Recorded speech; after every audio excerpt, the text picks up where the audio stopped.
my water that's been and butter that is boiling, slowly boil. I'm going to throw all of that in there at once. Turn off the stove and stir, and it will magically come together. See, now it's come away from the sides there. That's and I have a exactly nice dough. And you know what you also want, can you hand me the food processor? Yes. You also want to look when you're making this dough that it's not too fatty. Everything has to be really well mixed. And Yeah. it should pull right out of the pan. Right out of the pan. All we're going to do now is add egg, which again means I'm putting It's a hot dough, a hot dough. Right. How silly is that? But what's fun about this dough is you can do so many things with it. We make a couture that we put in Sicilian chorizo. Oh, no. The dry stuff, and chopped green olive, and makes a beautiful, fougere. So now I have this great dough. It's really easy. I love to make this dough. I can make 1,000 of these, and I'm still happy. I still love doing it. You do this by hand. You'll see when you add the eggs to it that it gets very slimy looking, and everything just sort of slides around the bowl. So I am just going to pipe some nice browns. Just like that. There you go. Beautiful. So I'm going to pop these into the oven and bake them until they're nice and brown. And ta-da! The magic of television. This is what they look like. And they're all golden and they're beautiful and puffy. What do we do now? We're going to make the pastry cream to go inside them. Pastry cream's a funny thing that people seem to be scared of it, but it's actually really easy. I'm going to heat a cup of half and half, actually, with about 3 tablespoons of sugar. And I just want to get that sugar melting in there. While that's heating up, I'm going to whisk some egg yolks with a little bit more sugar to help break them down. And some cornstarch. And the cornstarch is really our thickening agent. Right. The egg yolks themselves do give a little thickening as well. And I'm going to get these nice and light, and I'm trying to get all that sugar again broken down. Take my hot milk. So what I see are big bubbles around the edge of the pan. You can hear it kind of hitting that side. And I'm going to temper it, so I'm just going to put a tiny bit in at a time, just to get the egg yolks used to that heat, so we don't end up with scrambled eggs. So once I've added about half of the milk, the egg yolks are out of their danger zone. And we can add all of that mixture back into the pan and put it back on the stove. There we go. And you want to watch this like a hawk. I can see that it's already getting thick. There we go. I see bubbles. There we go. And we're going to pull it off the heat, and we're going to pour it in. See how beautiful that is? Right away, to help start the cooling, I'm going to add that butter. Turn off the stove. And there's so much heat in here that will help me melt that butter, and that gives it a nice velvety texture. We're going to flavor ours with Grand Marnier and a little vanilla. Ooh, that doesn't smell good. It does. I need to let this cool down, and once it's cool, I can fill our profiteroles. Okay. Can you set that aside for me? Yes. So while that's cooling, we're going to make the chocolate ganache topping. And so what I have in here is chocolate and butter and cream. And we're going to melt them all together. Okay. And really, you don't want your water to boil. You just want it to be nice and hot. So I think I'm just about there. And this will take, depending on how big you chopped your chocolate, just a couple of minutes. So that's the dark chocolate you're using. Oh yeah, Caliban. Only the best thing. Yum. So I tend to pull it off the stove when there's just a couple of chunks left, and keep stirring so that I'm tempering the chocolate. I'm bringing the temperature down slightly while I'm melting those final little pieces. And that should be good. That was beautiful. Yeah, so what I like to do, a lot of people will literally slice them and fill them, which you can do. I prefer, however, to take a pastry bag, and I tend to kind of examine it, and I find a spot, and I literally just stick it in and fill it up. I kind of go, well, where's a good spot to invade? And I fill it up. And you can tell when it's getting full because suddenly it gets heavier in your hands. Yes. There you go. See? 2 move over our platter.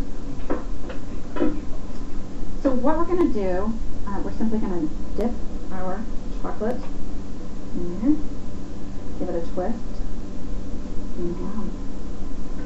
Doesn't it look great? Yeah.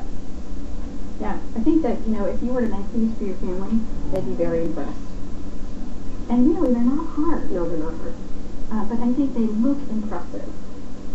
And they're so much fun to make. They are. You can fill these with all kinds of things. You could slice them open and fill them with chicken salad. Yeah, absolutely. Anything like that. I like you to wouldn't do put ganache on top of those. Yeah. I like to do pesto and brie. Oh, lovely. And then you call it a canapé, so Yes. and that is Oh, Cheryl, these are beautiful. and chocolate.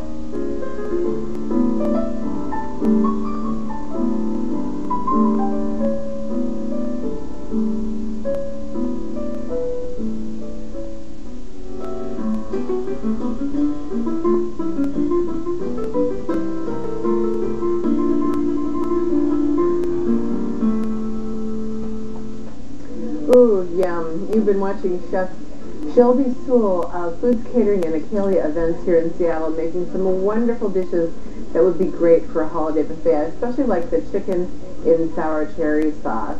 Wonderful and easy and gorgeous.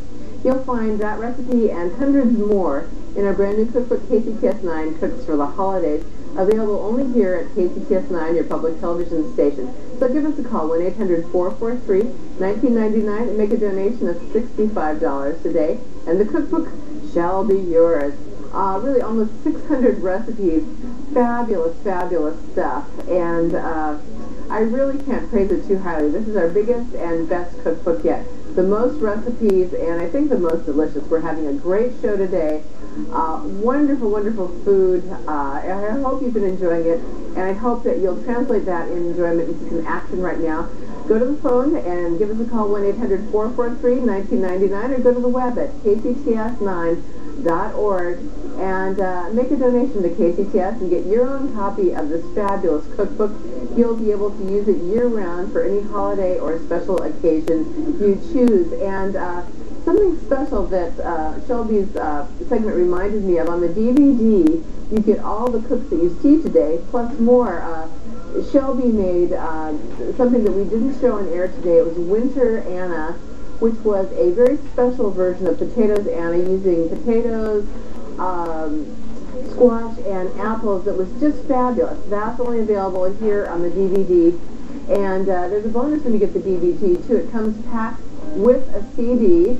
That's only with the DVD, that contains electronic versions of our cookbooks. Our brand new KCTS9 Cooks for the Holiday cookbook, and our 1996 cookbook, Holiday Desserts. Hundreds and hundreds of fabulous recipes, only here on KCTS9. 1-800-443-1999. You can talk for a couple minutes to one of our fabulous volunteers, and we'll get that cookbook in the mail for you to use and love. And what a great gift that would make for someone you know who loves to cook.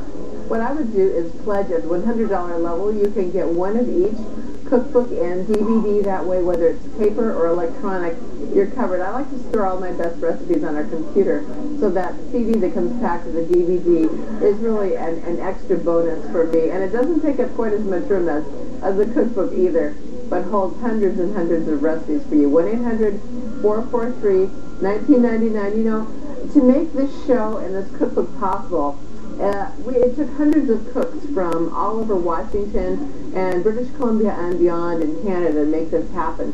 Hundreds and hundreds of wonderful, wonderful home cooks, and we hope you'll appreciate their efforts and make an effort of your own. You know, we have a very unusual model here at KCTS9.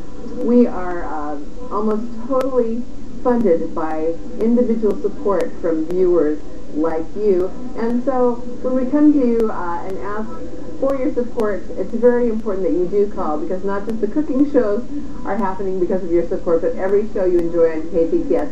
And remember, at the $65 level, you have your choice of either the fabulous new cookbook or the DVD.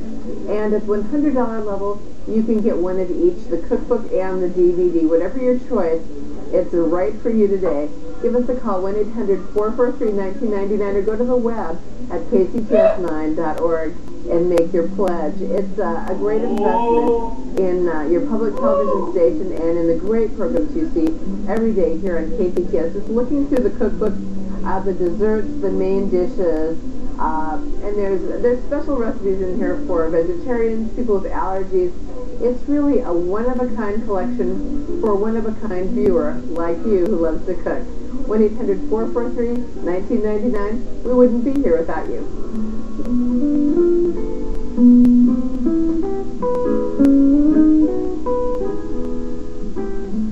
Our next guest is Kathy Hamilton, who works in Vancouver but lives in Surrey, British Columbia. And she's working with some meat that I love to work with, any tenderloin of any kind of meat. But she's going to have stuffed pork tenderloin with brown rice piaf. I've never had the brown rice stuffing on pork tenderloin. It's actually a side dish, but it's really nice. It's kind of a really nutty flavor. So we're just going to start with a pilaf right now by putting the vegetables in. We've got carrots, celery, onion, and a cassia pepper. Yeah, just put those right in there. Oil in here. Yeah. It's sort of a classic mirepoix, but I've added the cassia peppers as well. So the idea is, they're just beautiful. Fresh vegetables and that is wonderful.